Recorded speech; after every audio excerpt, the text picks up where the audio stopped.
brothers and sisters in a long and difficult struggle.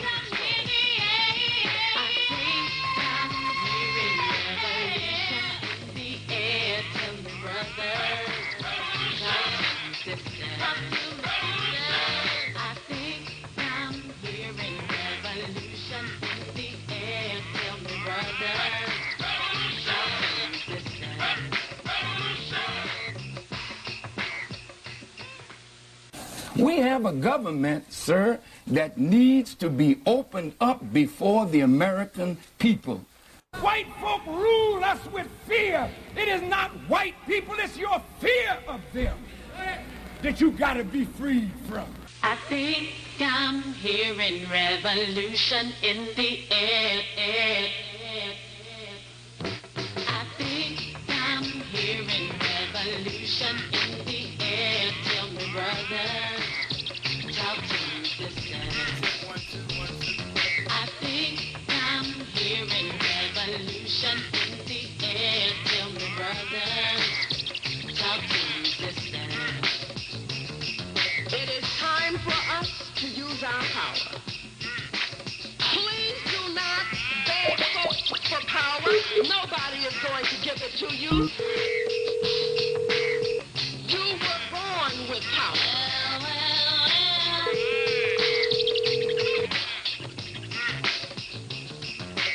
Some very sad Good morning. news for all of you. Okay, can you hear me now, Bill? Good morning. Good morning. Can you hear me Hello. now? Can you hear Yes, me sir. now? Okay, good morning. Yes, sir. I had to make some adjustments and do some rebooting, and we got everything up and going now. And I can hear you, and you can hear me. Good morning, Brother Okay. Monroe. How are you this morning? Good morning, sir. Sounds like I'm live on the air. You are live on the air, and we are trying to work the kinks out.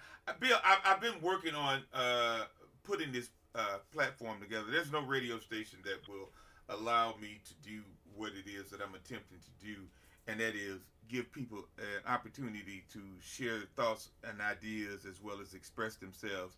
I want this program to actually be caller driven. I want, and for those that are trying to get in or want to get in, the regular phone line is experiencing some issues, but you can in fact dial 314-536-1458. That's 314-536-1458. I was able to temporarily hook up my cell phone to this app so that we could take calls through that. So again, go ahead. What's on your mind this morning, Bill, Mr. School Board candidate? Yes, and thank you, Brother Carter. I am a candidate, one of the 11 or 12 candidates for the 3 seats that are open on the Board of Education, St. Louis Public Schools. And most recently, brother, and I'll say to you, it'll hit the news sooner or later. The gods have blessed me and seem to bless me and Harriet Tubman with the mission that we have as far as obtaining 2 of these school buildings and making dormitories and residential facilities and learning facilities and homeless shelters for our children. Bill, can I cut you off for a second? Because I keep what forgetting. If I say no?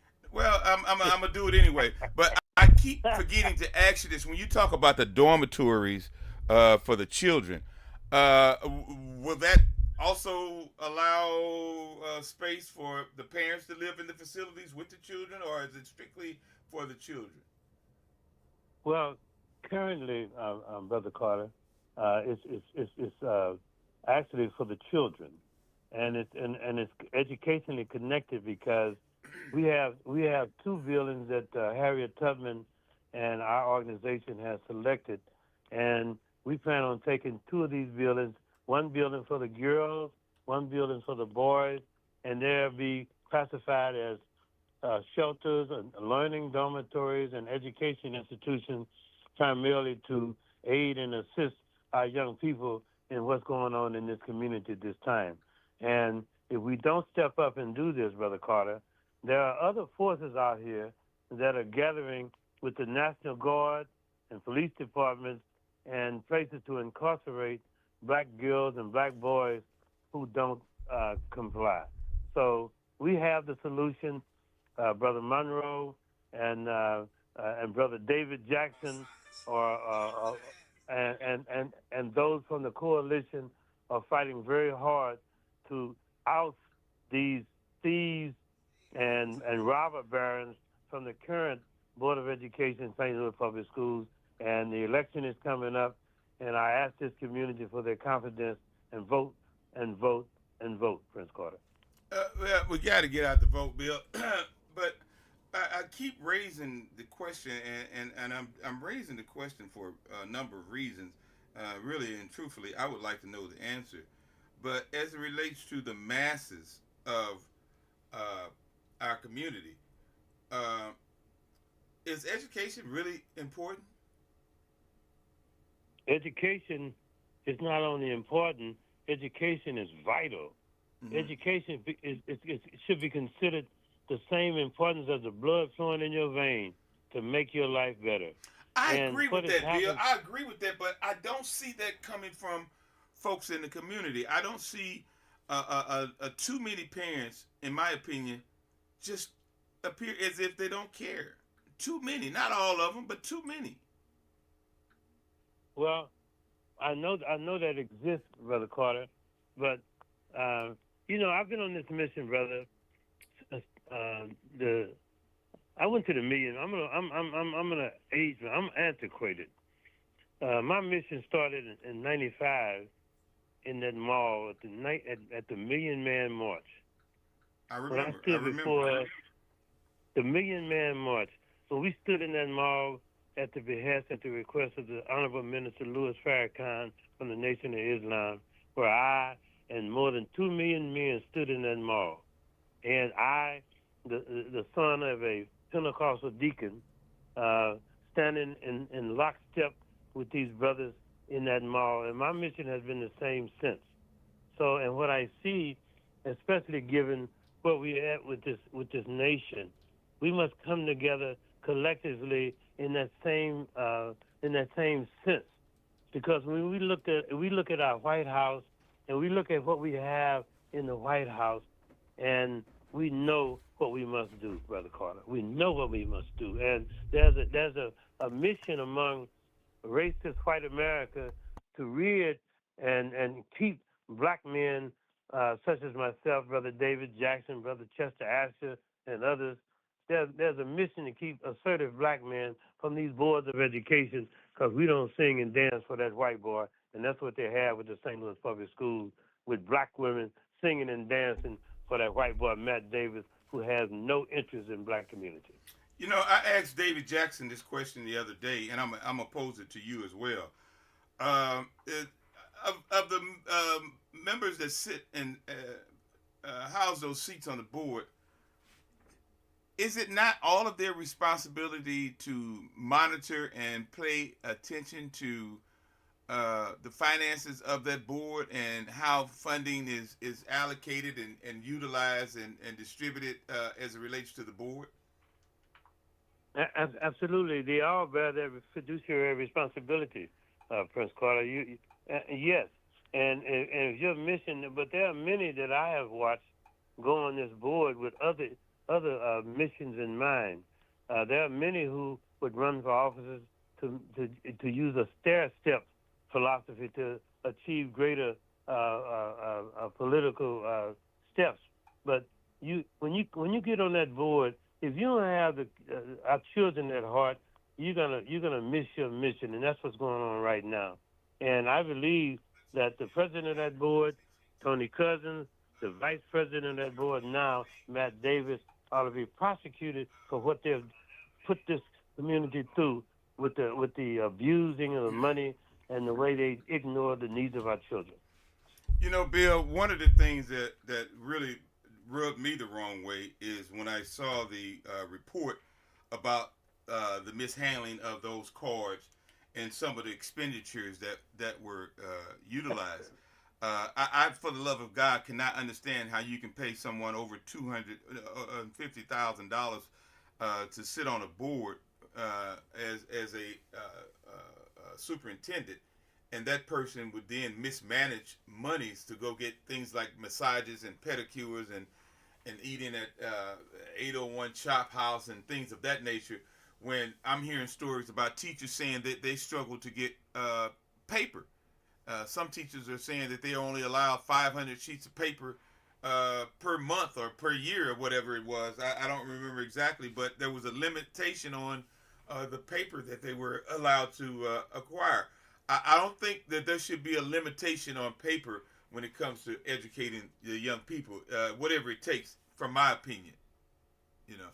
So how do you feel about people using those monies when they're already making a lavish salary, and then they want to misuse the credit cards? Well, Prince, most recently, there's an effort to go after and pursue that misuse and criminal neglect of the money, and make these abusers pay that money back. As they should. And I believe that. As they should. And I believe they should.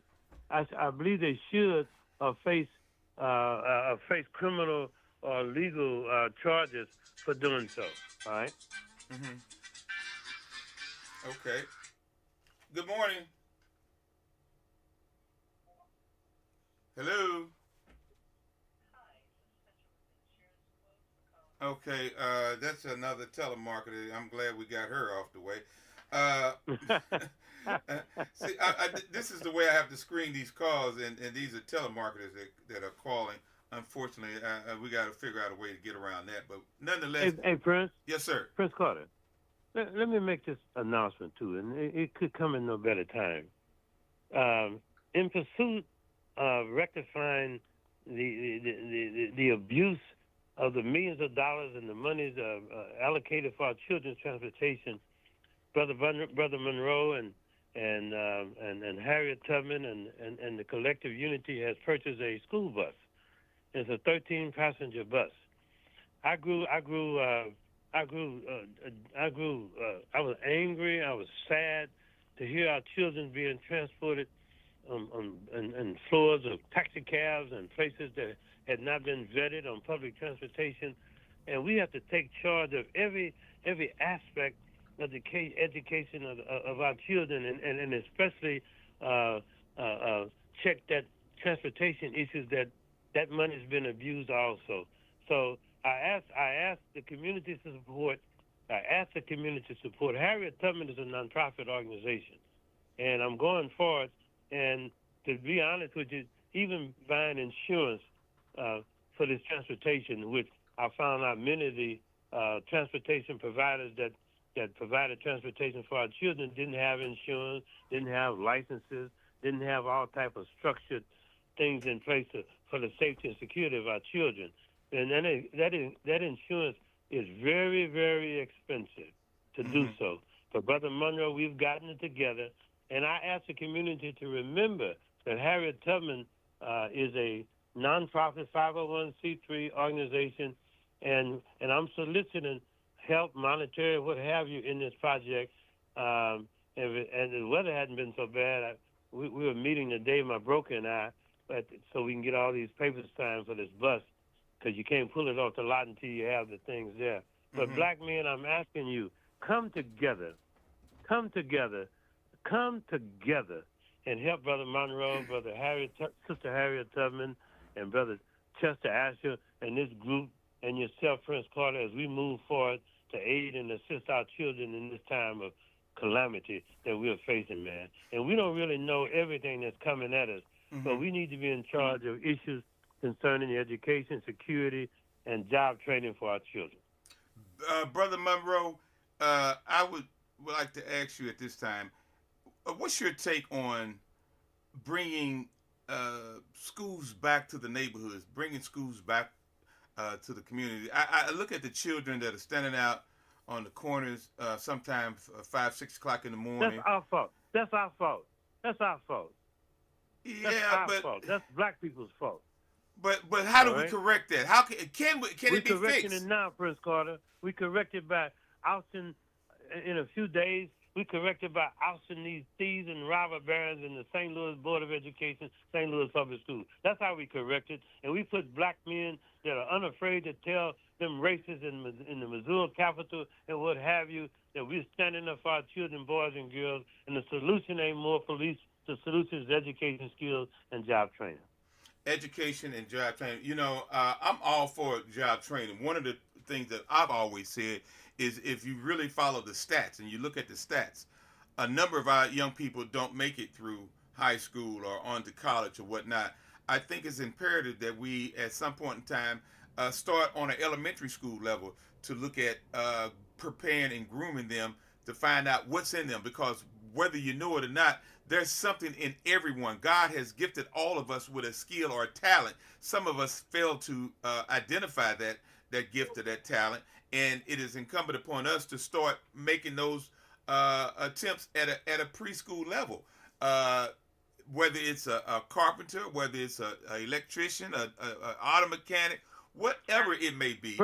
Prince, do you remember when we were going? I graduated from Sodan High School, and I don't want to say the year because that makes me seem like I'm very old. Yeah. But I graduated in January of '64. All right? Mm-hmm. And Prince Carter, when we were going to high school, we're going to high school. When you got in the 6th and 7th grade, you could take shop, you could take metalworking, you could take all these things that were introductory skills to making a living, even if you didn't have a degree. And it went away, Prince Carter. I remember when it went away, Bill, because when I went to high school in 1978, many of those things had been taken away. They took away auto mechanics. They took away welding. They took away even dry cleaning to a certain extent. I mean, the things that were young people were looking forward to getting into high school to do, and they had started stripping them from that. And I say today, it was a grave disservice to the young people. We shouldn't rely on everyone going to college, because that's not going to happen. But we need to have ways to make these young minds and these young people productive citizens, whether they graduate from high school or not. And I agree. I'm saying that today, the young people, from where I'm sitting, are dealing with so many ills and so many unfortunate circumstances and situations. It's almost to a certain extent impossible for them to become productive citizens, because as you look at a lot of young people now, their attitude and their mentality is they're going to not work and they're going to take whatever they want, whether they go in a shopping mall and take things, whether they break in your car or your house. They don't have. And I'm glad you mentioned that. Yesterday, Brother Carter, I watched Channel 4 News, and there's an ongoing group of law enforcement, business, and community that's tired of the people running in and out of these stores and taking things and stealing from them. And they're getting ready to do a different initiative about handling crime coming back to the Central West End in the city of St. Louis. So we might as well get ready for this police initiative that's coming up at us. And we must take our children and redirect their attention into that which is self-sustaining, Prince Carter, because it's coming down on us real bad. All right? As it should, Bill. I'm one that think that, the residual effects of a lot of things. A lot of people think that certain things don't affect them, but that's because they can't see the residual effects. Excuse me. The traffic situation, for example. A lot of people think that if their car doesn't get hit or if they haven't been in an accident, it doesn't affect them. But the residual effect says that, based on the area code, that your insurance is going to go up. So there's a residual effect of not enforcing traffic laws. It has been a proven fact that oftentimes when they take the initiative to enforce traffic laws, they can prevent some of these crimes from happening. They're preventable. Yeah. Many times. Exactly, because these people have become, there's an old saying, what's normal? The normal is that which is perceived to be acceptable by the masses of the people. The masses of the people are beginning to accept folks running red lights. The masses of the people are beginning to accept running red lights, because if they didn't, they would be on the backsides of those individuals that are responsible for enforcing traffic laws. How can you tell me that crime is down when I'm hearing about all these people that get shot? All of them don't die. But when you got all these people running all these red lights and stop signs and tearing up people's cars and property and keep going, they hit and keep going because they don't have insurance. They don't have, many of them don't even have license plates. And they're allowed to continue to run amok in our community because there's no enforcement. There's no consequences. And now this notion about the police can't chase them anymore is leading a lot of them to just keep going. I had never seen so many people that run from the police. I've never seen it. And I think that in the days to come, it's only going to get worse if we don't figure out a way to how to stop the madness now. Well, we're talking about it now as far as solutions are concerned. And as we move forward in this new administration, and as far as a new city administration, and I want to say something. I want to say something that some people might not understand what I'm going to say, and I'm not going to be nasty about it. But I want to warn people about threatening people that are opposite in political views.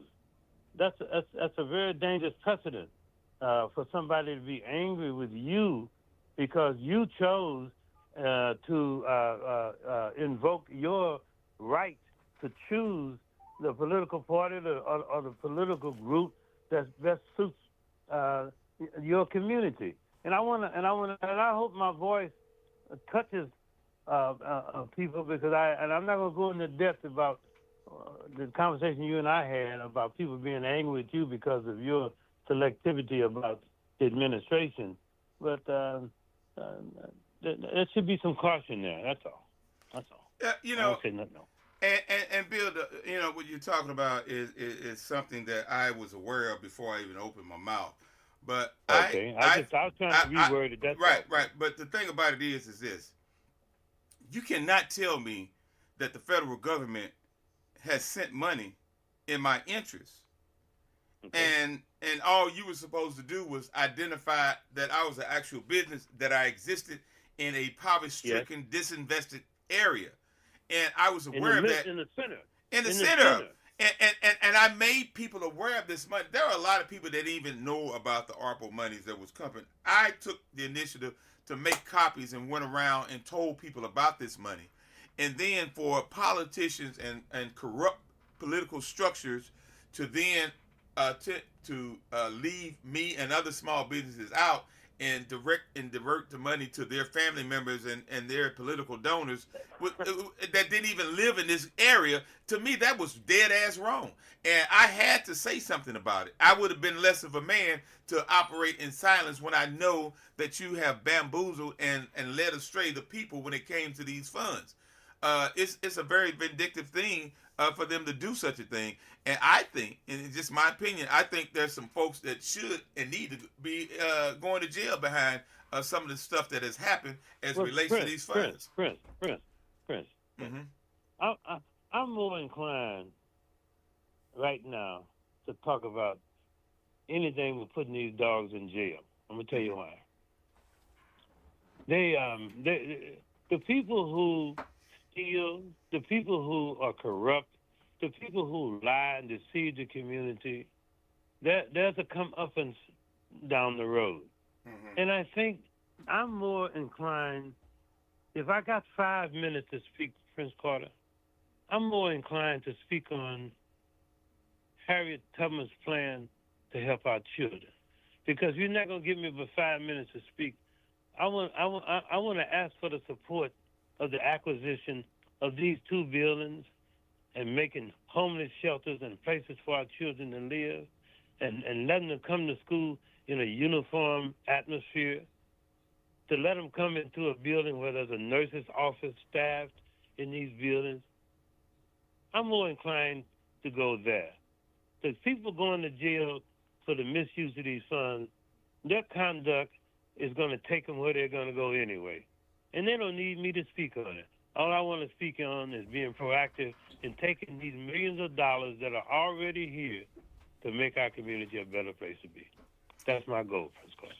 And Bill, I pray that you're able to achieve that goal, and I'm going to do everything within my power to aid and assist you in achieving that goal. You ain't made me no veggie snoots. Well, I didn't. I'm focused on making. What is it? What I'm making these days is something. You ain't made me no veggie snoots, so I don't know how much cooperation I'm getting from you, boy. Bill, anyway. Sometimes you have to laugh to keep from crying. With the ills and the things that are plaguing our people in our community, and I agree. Yes. I agree with you. Education is a key element. Our young people, many of them don't have someone to teach them how to pick up a screwdriver. Our young men, yes. How to put a fishing rod together and go out and catch a fish. Yes. These are things that I know that helped molded me as a young individual when I lived in the projects. I'm a proud product of public housing, and I used to always recall because my mother was a pretty darn good cook, and what she would do, she would feed some of the maintenance men so that we could make sure we were on top priority of getting things repaired when they break down or what have you. And I would always watch the maintenance men when they came to do repairs or plumbing or whatever it was. Because I wanted to learn how to do these manly things, so I thought. And for now, many of our children are allowed to not even have interest in doing things, let alone having chores. And I think it serves as a disservice when we allow young people to not be more active. You know, when we was kids, we had to go outside and play. Unfortunately, because of the way things are today, a lot of parents don't want their children to go outside because we got all these high-powered weapons in our community, and you never know when a gun battle is going to erupt. And that's another thing that, and to me, it's a part of education as well. But we have to figure out a way. Hold on, let me finish this train of thought. We got to figure out a way how to get these high-powered weapons out of our community and all these bullets that are flying. We had a 13-year-old baby last week at home that, according to the news reports, was a very good student that was doing great things in school, at home in bed preparing for school, and these Bammers on the outside decided to start shooting these high-powered weapons and go through the walls and struck this baby. I'm praying for the mother. I don't know the mother's name or the child's name, but we have to figure out things to do to address these ills as well. Prince, let me address it. All right. And my solution may border almost on whether it's legal or not, but in our era, as we recall, there was a unit with the department, some black men on the St. Louis Police Department that would visit such people who didn't care about their community and they were using weapons. They were just out of control. And there was this unit, maybe and these guys would leave their house at 6 o'clock in the morning. But there was this unit that would be at this house, front and back door, and these brothers left their house to wreak havoc in the community. There was this unit who used to introduce themselves and ask these young men to redirect their attention or face serious consequences. Now, I won't go no further than that. Mm-hmm. We have to go back to what works in our community, all right? And I'll leave it like that. Well, and unfortunate reality, Bill, nowadays, those people that are lawless, those people that are breaking the law, have more rights than the law-abiding citizens. No, they don't. Well, from where I'm sitting, that's what I'm seeing. Don't. That's the illusion that has been created anyway. From where I'm sitting, the lawless individuals and the people that break the law have more rights and privileges than those of it. Give you an example of what I'm talking about. Hold on. Let's go to a commercial, because you done took it too far. Right now. I'm going to go to a commercial. Can I have a commercial for a minute? Yeah, go ahead with your commercial, Bill. All right. This bus that we got, this 13-passenger school bus with seatbelts for our children. This bus, I'm advertising on your show. This bus will have a driver, and I went in with a CDL license and an aide. And I prefer the young people, the male driver, female aide, or whatever, to look after the kids or whatever. We want to have a special association with a driver and an aide to man this bus. So I'm asking that if anybody's looking for a job, First Quarter, they've got those qualifications and want to deal with a startup of bus transportation for our children and seniors and what have you, this is going to be a service to send me an email. And I'm thanking you for being able to say that. But I need some help now, and since we got this bus together, Prince, and I need some help that don't mind wearing a uniform, looking right, and manning a transportation unit and a safety for our young people. So I'm looking for that help. Anyway, go back to where you was at. But where I was at, Bill, is that we as a people, we as a community, we as a society have to do better. It has gotten to the point now, whereas when I'm driving, I'm a very conscious driver, and I like to drive the speed limit. I don't like to drive too fast. I like to drive the speed limit. And I'm scared to drive. Well, the way it's set up now, you are almost forced to drive a certain way to have to get out of the way. Defensively. Right. Defensively. Extremely defensively. And I'm defensive driving, First Quarter, say it. Extremely defensive driving. One of the things that I do like, and I must admit, I didn't like it at first, those little concrete barriers that they're putting near the curb to keep people from weaving in and out on the right side. I dig that now, because what I do now is I try to stay as close to the curb. I don't. Well, I love them because it keeps them from zooming up on the right side and passing through like they've been doing. I rather have those there and prevent that and allow them to zoom by on the left side, because they're going to zoom. And if you look, they're not very good drivers, because that's the reason you're seeing all these accidents. And they're not enforcing the traffic laws with these expired plates and whatnot. People have been riding 3-4 years, and they got bald tires. They're causing accidents. It's a public safety factor. And I've reached out. Hold on, Bill. I've reached out several times to the public safety director, who is non-responsive, to address my concerns. And it's like you don't have any representation. You're paying all these taxes and you're paying all these bills, and you don't have representation to enforce safety laws, traffic laws rather, and make it safe for people to operate and drive on a day-to-day basis. It's getting worse, whether you know it or not, whether you see it. I was last Thursday riding down Union and Bircher. Some Bama that ran into a hearse with a car in the back. Imagine you going to the cemetery with your loved one, and some Bama runs into the hearse with the body in there. How would that make you feel? These are the things that are plaguing our community that nobody's talking about or are not trying to address. Go ahead, Bill. You made me forget what I was thinking about. Well, that's the price of getting older. But once again, Prince, I am so happy to and when we see problems in our community, it's actually up to us to bring down some solutions. All right, and this school bus, Harriet Tubman's school bus, designed to get our children back and forth safely and respectfully.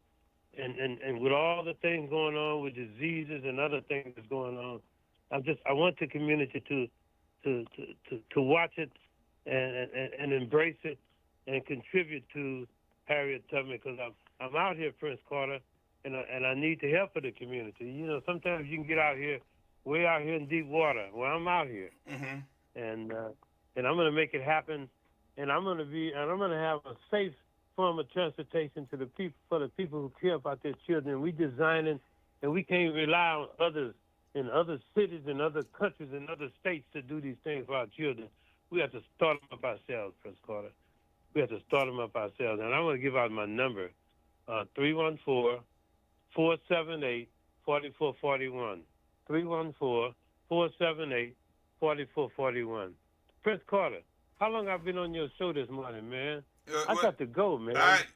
See you later, Bill. Thanks for checking in. If you're trying to get in, if you got something you want to add or take away from what we're saying, you can just text us at 314-536-1458, and we will merge you into the conversation. I just wanted to make sure that we have an outlet that we can express our views and our opinions, and not be censored and not be allowed to say only what the people want you to say.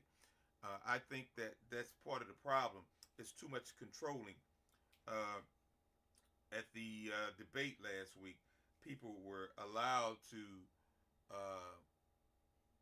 text or their comments, but the moderator was able to pick and choose which comments were read, and I just, that don't sit well with me. I don't like the fact in the city of St. Louis that the Board of Aldermen don't have a public speaking and comment section for people in the community to express themselves and express their concerns. I think that as a people, as a community, we should be allowed to address those forums when they have them. I think that's the proper thing to do, because overall they don't want to hear from many of us. They don't want to hear what you're thinking and what you're feeling. They don't want to hear your concerns. And sometimes some people are so emotional that they kind of lose it. And I understand that part too. But we must, at some point, begin the process of allowing people to speak at these forums with the elected officials. There's no reason that, in other cities they do it. They allow, when they have the different council meetings and whatnot, they have a public comment section. They do it with the Board of Education. They give you 2 or 3 minutes to share your views and opinions as it relates to the education structure, and you can ask questions and so on and so forth. I think that we must at some point look into the city of St. Louis having that same option for the citizens here. We should be allowed to address those people, because many of them, you can't get them to answer your phone calls. You can't get them to call you back. And I just think that it's sad that, we don't have the opportunity to address those individuals that are, in my opinion, responsible for representing us. How can you represent me and you don't even talk to me? You don't even speak to me. You don't answer my phone calls. You don't return my phone calls. But yet and still you're representing me. That's not very good representation, in my opinion. I want to share something with you all. You come for me, I'm coming for you. You are being a white Becky. Sit down and listen to it. You threw it out and you talked about other people. You threw it out and you talked about other people, and you called. It is my job as president of the board to restore decorum to this chamber. St. Louis cut the Board of Aldermen in half, but it's apparent the drama has not been cut. A longtime alderwoman has been threatened with removal. News 4's Deion Broxton reports on the clash at City Hall. If you come for me, I'm coming for you. St. Louis Alderwoman Sharon Tyus didn't waste any time letting the progressives know she will fight for her North City ward. Tyus quickly attacked Board President Megan Green. Autocratic and ignorant and racist. That's what I think. Now, you ask me what I want to think. Do you have guests that you are introducing? This is my guests want me to say this. Now, what about that? You are being a white Becky. Sit down and listen to it. You threw it out and you talked about other people. You threw it out and you talked about other people, and you called. It It is my job as president of the board to restore decorum to this chamber. This is a warning, Alderwoman. The marshals have been advised that if you do not keep your seat, you will have to be escorted out so that we can restore decorum in this chamber. Tyus is upset over the progressive majority voting to alter the rules. If you try to take my seniority again, there will be a war you will not see. The old rules allowed alderpersons with the most seniority to pick which committee they want to chair. Tuesday, the board voted to give the board president the power to pick committee chairpersons and members who apply. And we're doing that so that board members are more accountable to each other, and we stop some of the petty politics and infighting that has plagued this body for years. Well, the infighting continued Tuesday. So when you pick my black leaders with your white faces, those are not black leaders. That's a black face that you have decided to choose. Discourse is expected to happen. Former state lawmaker Rasheed Aldridge is one of the freshman progressive alderpersons who is benefiting. He was selected as assistant floor leader Tuesday, meaning he's fourth in line to be board president. I lived in North St. Louis my whole life. No one can tell me how black I am. I care about black people, but I care about everybody in this, everybody in the 14th Ward. Petty stuff like that is not what I'm interested in. We got a bigger opportunity instead of saying who's blacker than who. Aldridge pointed out how there are 6 black elected officials on the board, half are so-called progressives like board president Green. An atheist racist can't tell me to shut up and make me do it, and that's you, Megan Green. Committee assignments will be made within the next few weeks. That's needed in order to get business done in the Board of Aldermen. In St. Louis, Dion Broxton, News 4. All right, I just wanted to play that. That's from April of last year. Sharon Tyus was stripped of her seniority, and she was very upset about that, as she should be. I don't think that you should strip a person of their seniority so that you can carry out your own personal agendas. That's not the way the thing was set up, and I think that, in my opinion, that Sharon Tyus has the most seniority down there, and this is not the first time that she's been stripped of her seniority. Back under the Slay administration, they moved an entire ward.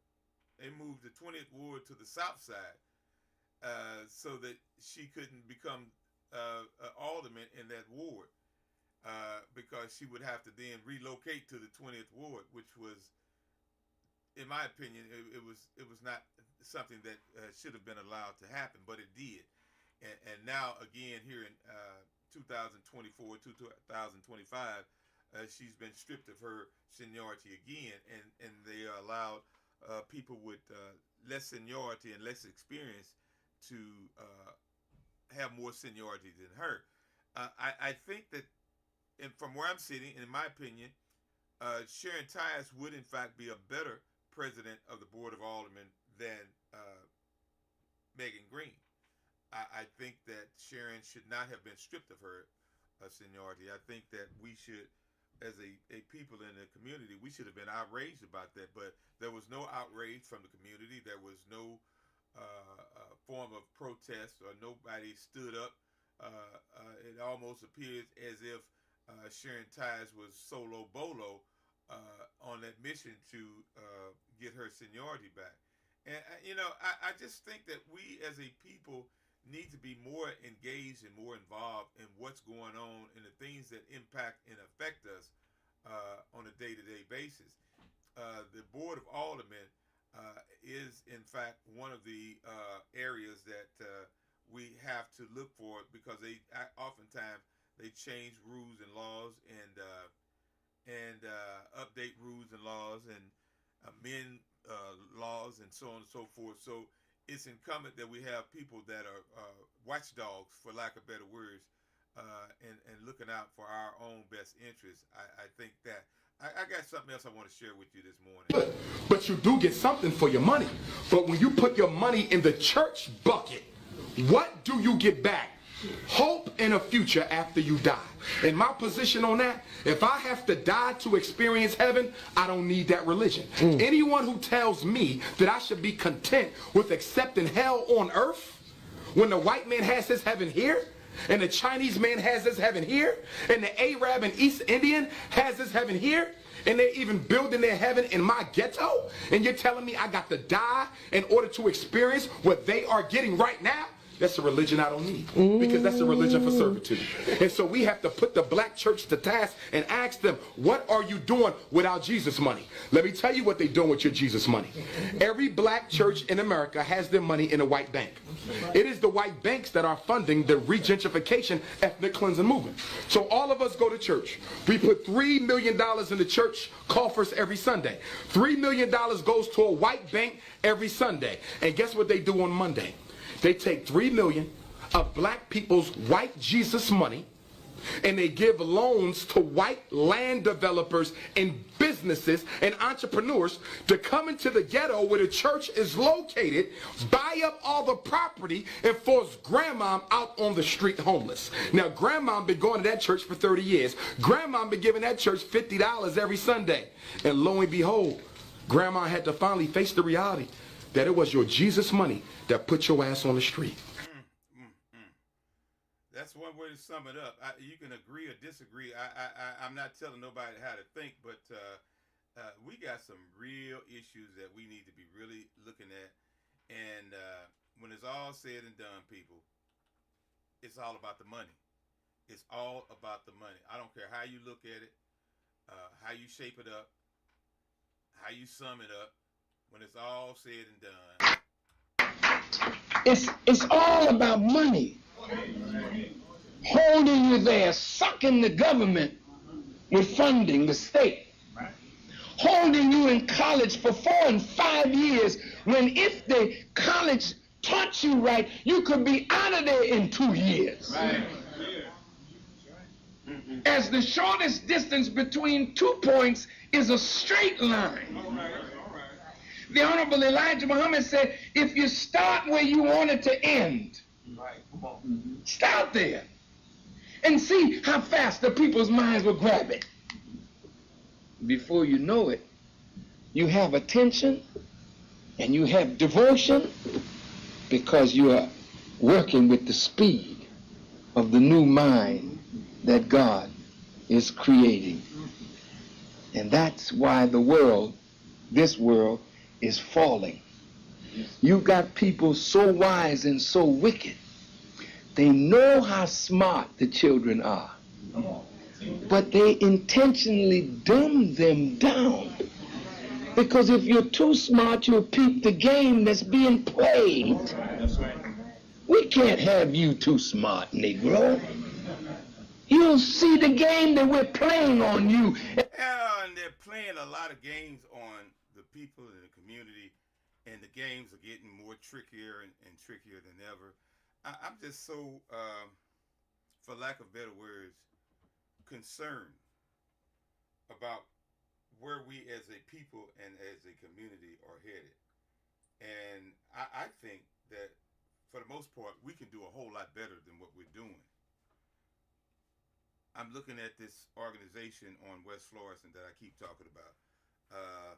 The Haruru Group, an organization right there at West Florissant and Alice. They have been making grave contributions to our community, and they have what they call the Black Power Blueprint, where they are enlightening and educating communities on how to enhance our communities, how to make necessary enhancements and improvements. They are being distracted currently in a battle to open up a bakery at West Florissant and West Florissant and John. The bakery is all ready to go, passed all the necessary inspections and so on and so forth, but they can't get a permit to operate. Why wouldn't the political structure in the city of St. Louis want to allow black folks to open up a bakery on a deserted area, on a deserted corridor? There's nothing really over there. Family Dollar has recently shut down. And this organization is committed to bringing about overdue and needed change. and they put a basketball court right there at West Florissant and Linton, and they are also in the process of rehabbing some homes and what have you, and they're doing great things. So you have to ask yourself, why then is it that they are not willing to allow them to open a bakery? What?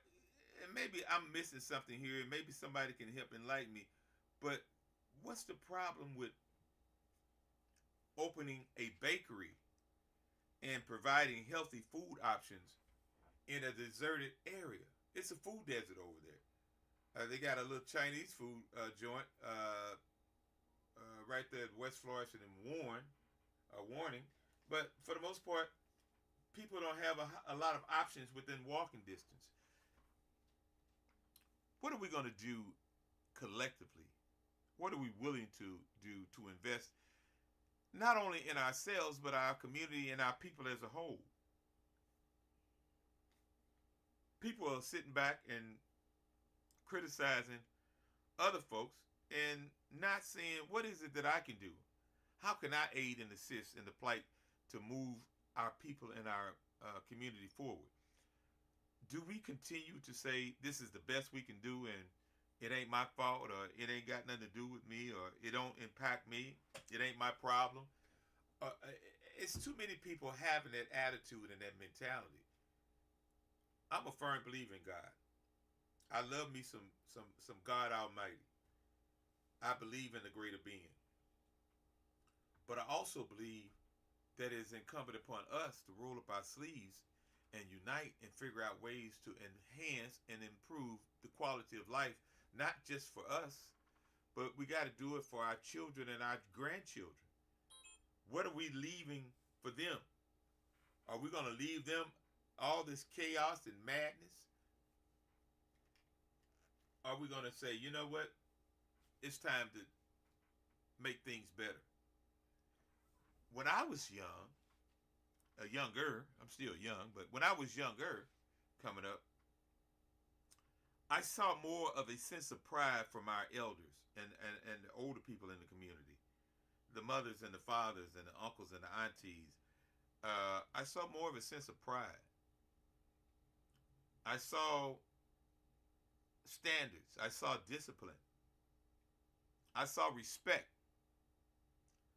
A lot of our young people today don't even know what respect is. Too many of our young people have no clue about having chores. Yes, it's okay for them to play the computer and the Nintendo and all that. But what other skills are they going to have other than that simulator? And I call it a simulator because, in my opinion, it's a contributing factor to how some of the people drive today. They sat on the Nintendo and the Atari, and they drove through that game like they're driving in the streets today, weaving in and out of traffic, running amok. Everybody's in a hurry. Why is that? Why are so many people in a hurry? Even the older people now are in a hurry.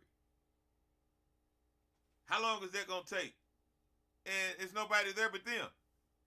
And I just don't get it. Is it something that was a residual effect, maybe perhaps of the COVID? Maybe it was something in the air that was interjected into the air that's causing everything and everybody to be in such a hurry?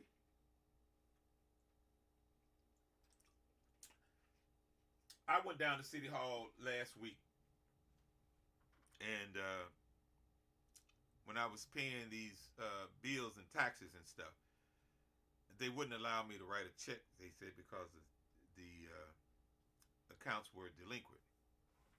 So they were going to charge me $60-something to use my card. I said, that's $60 I could put back in my business. So I opt to walk down to the bank, which was like 5-6 blocks away. I didn't want to go and get the car off the parking lot and then drive down and then come back on the parking lot. So I just decided to walk down there. So when I walked down to the bank and I got to the bank to get the money out, the computer system was down, and I couldn't get the money. And something triggered in my mind to say, don't get upset. Don't let this upset you. And I didn't. I said, well, ma'am, I'm going to go over here and sit down, because I thought because it was such a large amount of money that I was retrieving that they were trying to stall for whatever reason. But I didn't get upset. I said, if the computer's down, maybe that's a sign from God to sit down and take 5. And I did. I sat down. I think I waited for maybe 10 or 15 minutes, and the computers came back up, and I was able to carry on. I said all that to say this. We have to stop being so impatient, and we have to stop being in such a hurry all the time. I think that sometimes you got to look at it like this.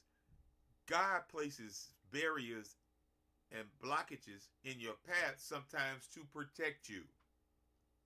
Okay? He protects us, and sometimes we don't understand how or why, but he does. And we must stop saying, getting upset because things don't go our way, or something is slowing us down. It's the reason you're being slowed down. And sometimes you don't understand it right then and there. I recall a friend of mine who got upset about being slowed down, but come to find out, the path and the direction he was going was a major accident. So he was held up, and it very well could have been him that was in that accident had he not been temporarily held up. We got to start thinking about trying to find a way to not be in such a hurry all the time. If you're late, just be late. Don't drive extra fast to keep from being late. Just accept the fact that next time you're going to have to leave a little bit earlier. I mean, I'm seeing people cuss people out in traffic because they're not willing to pull off just as soon as the light change. You can't pull out as soon as the light change. You got to make sure that none of these Bammers ain't going to be running that light. You got to look all 4 directions to make sure, even after the light turns green. That doesn't mean necessarily go anymore. We have come to a time to where a green light means proceed with caution. It used to mean you got the go ahead, but it doesn't mean that anymore because of the world that we live in. I harp on the lack of enforcement in traffic laws because it bothers me. It disturbs me. The way that these people are driving. It concerns me. And a lot of times, I don't even go out at night if I can avoid it, because I don't want to be out there in the madness of all the way that they drive. It's bad enough in the daytime. In my opinion, at night, it only gets worse. And there's no accountability. I was looking at the sister yesterday. Had a nice car over on Union and Waterman. Truck ran into the back of her and kept on going. These people will hit you and won't even stop to see if you're okay. Because they're allowed to drive without insurance. They're allowed to drive without proper plates on their car. They're allowed to drive with ball tires on their car. And they're driving too fast. If you and somebody I wish somebody could help these people understand. If you're driving excessively with ball tires, and when it's time to stop, your tires don't have any chance, any possibility of gaining that pavement to slow down or stop the car. And you're just going to slide and tear up somebody else's stuff. I witnessed a lady on Broadway ran into the back of this lady's car. The lady pulled over, she pulled over. The lady got out and went and apologized. And she said, my car is messed up worse than yours. But I'm sorry. She handed the lady $20 and got in her car and drove off. And that lady had, I'm not a mechanic or body man, but I would estimate at least $3,000 to $4,000 in damage, if not more. And she just drove off. She had temp plates on the car, so you can't get the license plate number. But this is the new norm. This is acceptable. In some states, they have it where when you purchase a vehicle, they have to include plates in the deal. They don't have that problem, so they automatically got license plates on the cars. In Texas, when you sell a car, they tell me that the plates stay with the car. So there's always plates on the car. There's a number of things that need to be done. I don't know why they're so steadfast on trying to get these red light cameras back into play, and the courts have already deemed them to be illegal. And I think that for the most part, they need to, in fact, focus on enforcing traffic laws with actual police pulling cars over to check for the red light. Can't check to see if they got insurance.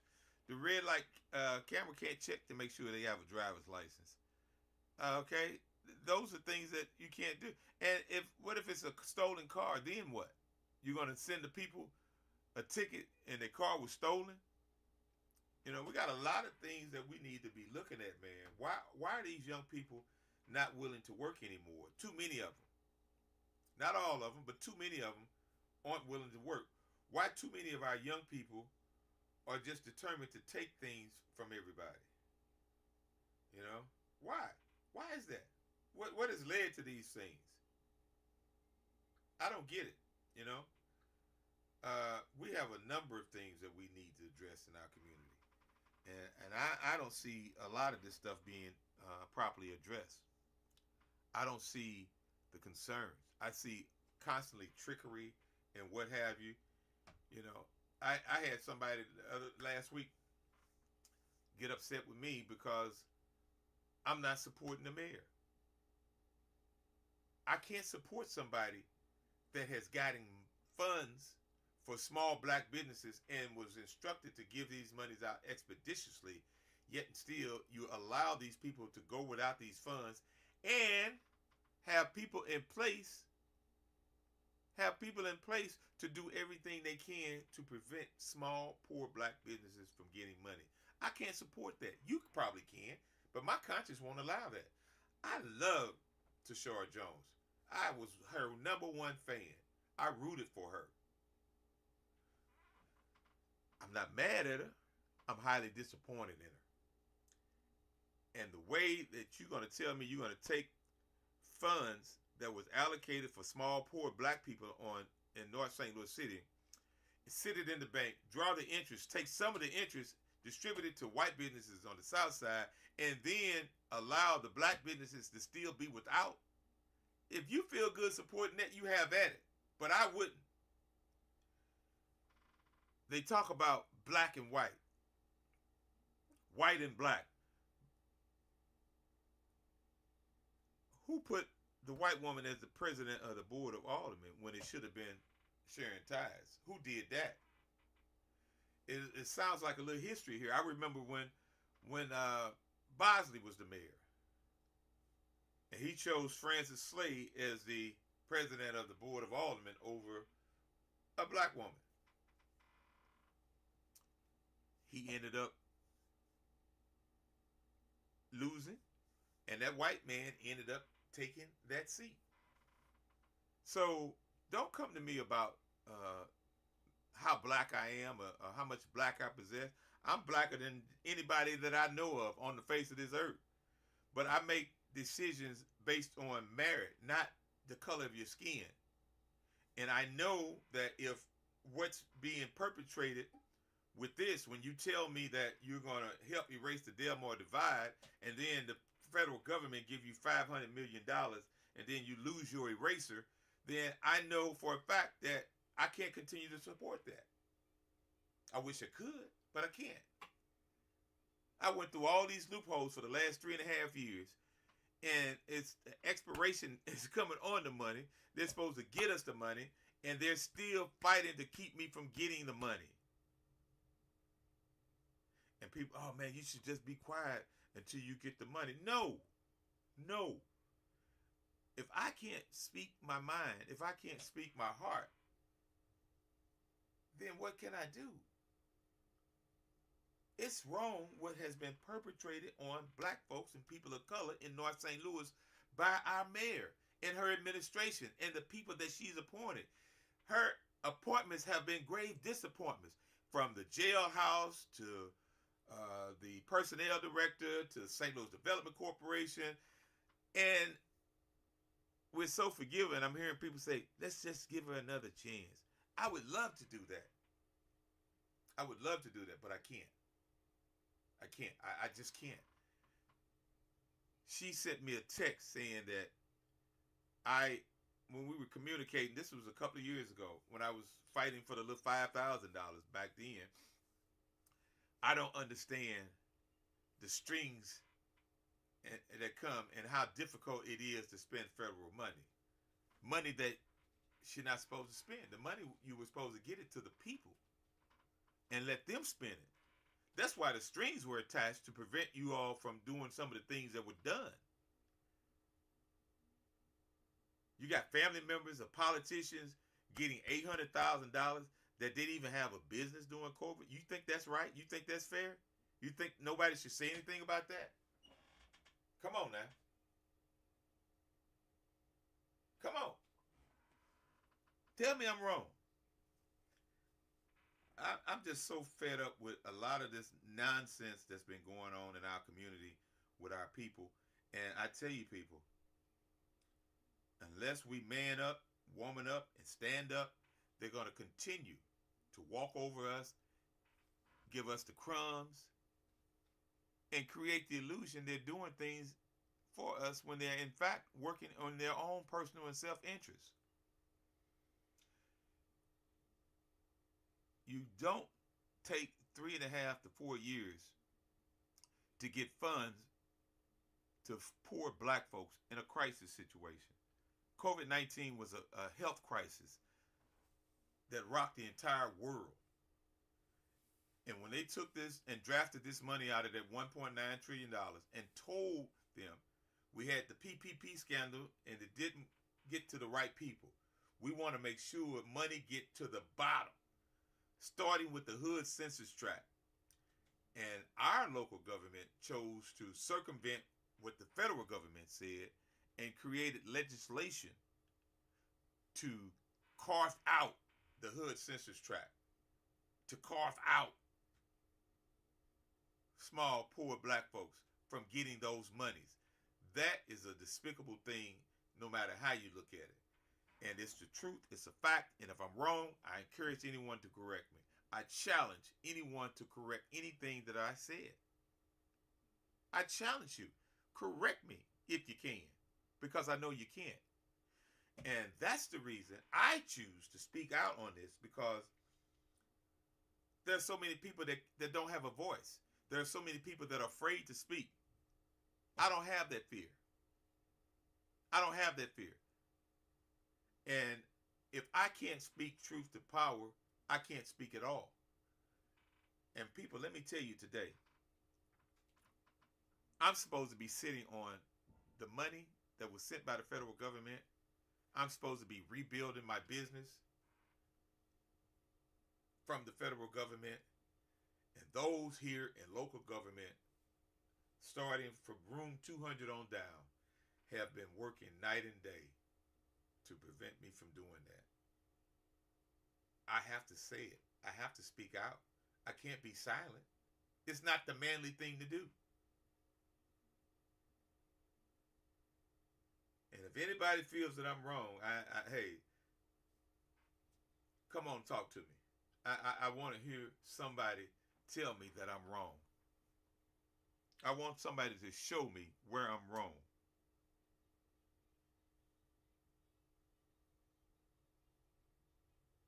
We talk about how our communities look. We see the deterioration and the disinvestment. And a contributing factor has been those that we have elected to represent us for decades. The way the system is set up in St. Louis, the politicians, if you don't give them money under the table, if you don't contribute to their campaign, they will do everything in their power to put you out of business and shut you down. That's a fact. I didn't create those facts. We've been doing this in our community for the long. We can't keep blaming the white man for everything. We can't keep blaming the white folks for everything. We got to take a reality check and look at what our own people that have been elected to represent us have been doing to us for over 75 years.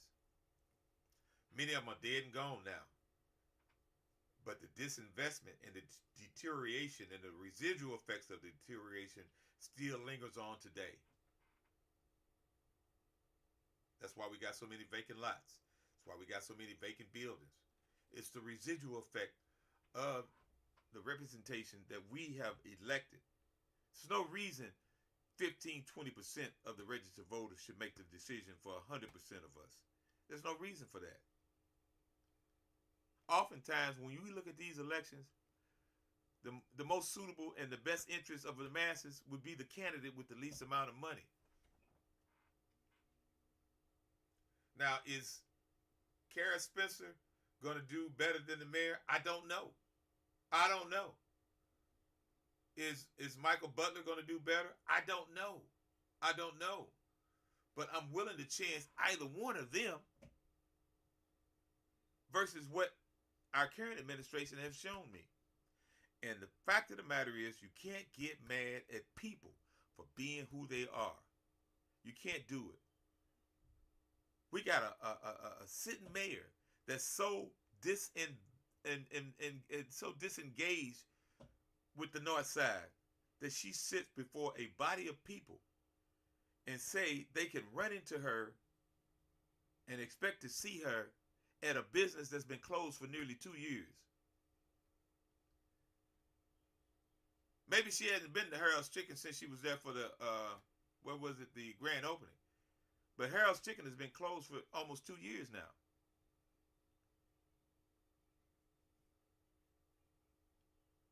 And that's the example she chose to create the illusion. She didn't want to say none of the white businesses that she had been on the South Side boasting about and doing her press releases from.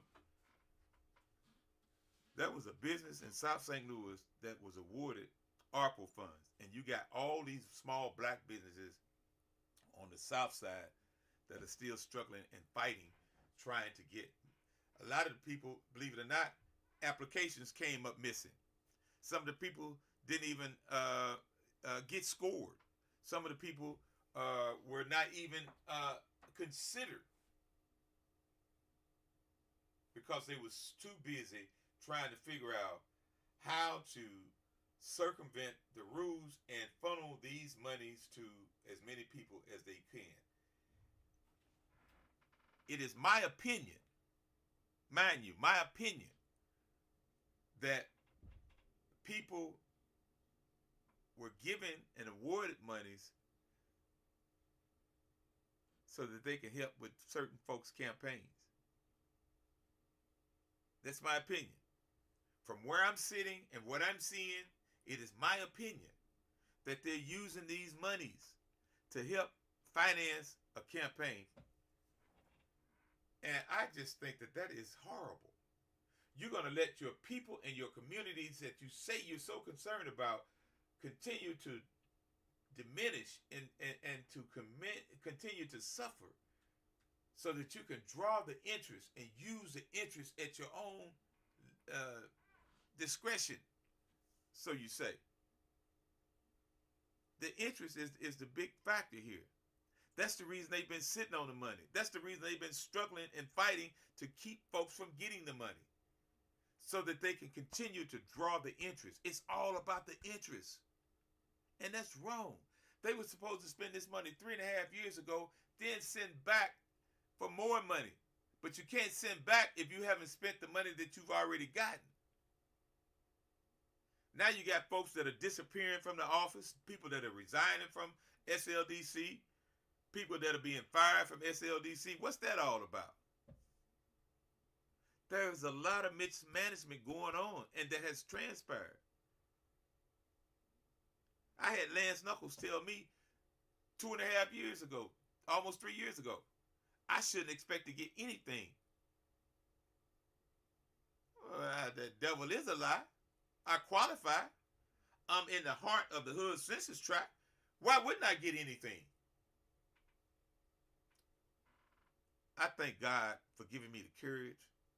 I thank God for keeping his arms around me. I'm going to continue to speak truth. I'm going to continue to allow folks to understand that what has been perpetrated on us, and many of us, including myself, may not live to see it, but it's going to be written in history as one of the greatest despicable things that has been perpetrated on poor black folks in North St. Louis in history. It's going to be written in history. And I didn't write the history. Those that are elected to represent us are writing this history. One of the things the alderman said, one of the aldermen down there said, when they were fighting over this Rams money, and they were trying to get the money out before the end of session, and they were not able to do it because the black alderman stood up and said that you're not going to deliver crumbs to North St. Louis as you've done in the past. They're fighting to get more money in the interest of North St. Louis, which it really shouldn't be a battle, but historically they've been able to do it, and they figured it was business as usual. But this alderman brought up a very legitimate point. He said that all of the aldermen voted for the $37 million for the small black businesses in North St. Louis. And he said, what have you done with that?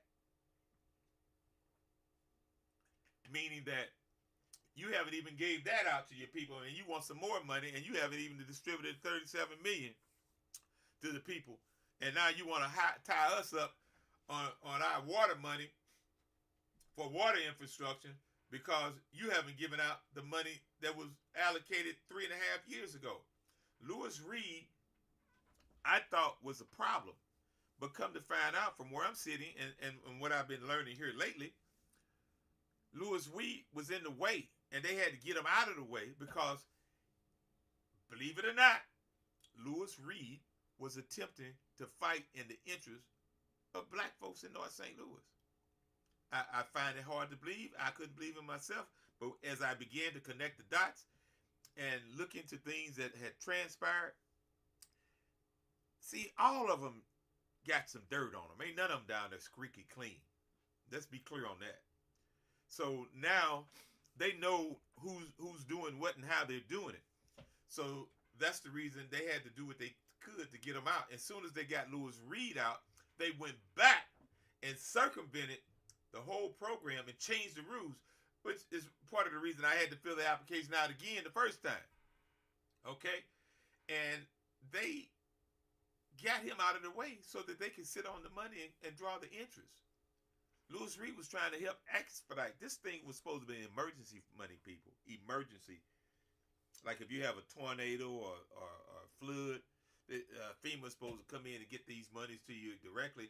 That money was supposed to have been emergency money that they're still sitting on. It's been over 1,500 days that they've been sitting on that money and drawing the interest. Now, no accountability or no transparency on the interest, because I had been raising questions about the interest, and I thought, and just my way I think, out of the money that was allocated for the small black businesses and non-for-profit, which should have been two separate entities, but nonetheless, the interest, in my opinion, should have been going back into the pot so that you can fund more businesses that were suffering and that had suffered through COVID-19.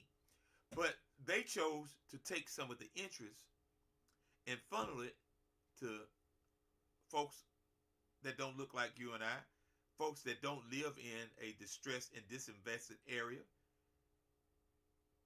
and allow those of us that do live in this distressed, disinvested area to continue to suffer, continue to wait. And that's the reason I've spoken out against it. And I tell you, folks, I'm going to have to take a short pause for the calls. And I got a text here. I gotta address this real quick. I'll be right back with more of the Prince Carter Show. I think I'm hearing revolution in the air. I think I'm hearing revolution in the air. Tell me, brother, talk to me, sister. I think I'm hearing revolution in the air. Tell me, brother, talk to me.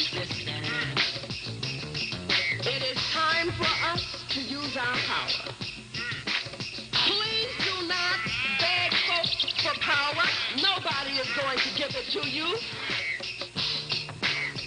You were born with power.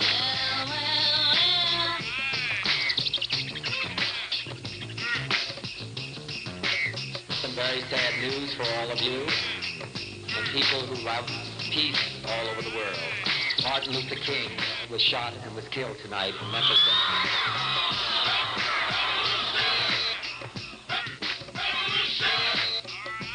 I will never say that progress is being made. If you stick a knife in my back 9 inches and pull it out 6 inches, there's no progress. If you pull it all the way out, that's not progress. The progress is healing the wound that's below me. I think I'm hearing revolution in the air. Tell me, brothers, talk to me, sisters. But the hard truth is that not everyone is sharing in this city's splendor and glory. There are more poor than ever, more families in trouble, more and more people who need help but can't find it. More and more people that need help and can't find it. More and more people that need help and can't find it. You know, I was talking about the St. Louis Development Corporation, and you know, it was brought to my attention. That the St. Louis Development Corporation is supposed to be about the business of helping small black businesses. But ask yourself a question. And this is just food for thought. I want you all to really think about this. How is it that myself, Prince Carter, has been going down there for well over 3 years now, seeking help, seeking assistance from this ARPA money, and getting the runaround from the ARPA money. But it was been brought to my attention that they have other funding and other monies. So even if they wanted to sit on the interest of the ARPA money, they could have at least attempted to get some assistance from other monies that they have access to. But they didn't do that. I am really saddened that St. Louis Development Corporation, under the leadership of Mary Tashara Jones, because she can't get away from the fact it's another one of her appointments. They've switched leaders down there at least 3 or 4 times since I've been dealing with them, which further alludes to some things that are wrong. Why not just get the money and get it to the people that it was sent here and release that money? Because they want to continue to draw the interest. And it's all about the interest. It's all about the interest. There's gold in their interest. And that's what I want to make people mindful of today. I'm finna get out of here, man. I'm getting a little upset. I think I better go on and call it a day. I think I'm hearing revolution in the air. I think I'm hearing revolution in the air. Tell me, brothers, talk to me, sisters. I think I'm hearing revolution in the air. Tell me, brothers, talk to me, sisters. It is time for us to use our power. Please do not beg folks for power. Nobody is going to give it to you. You were born with power.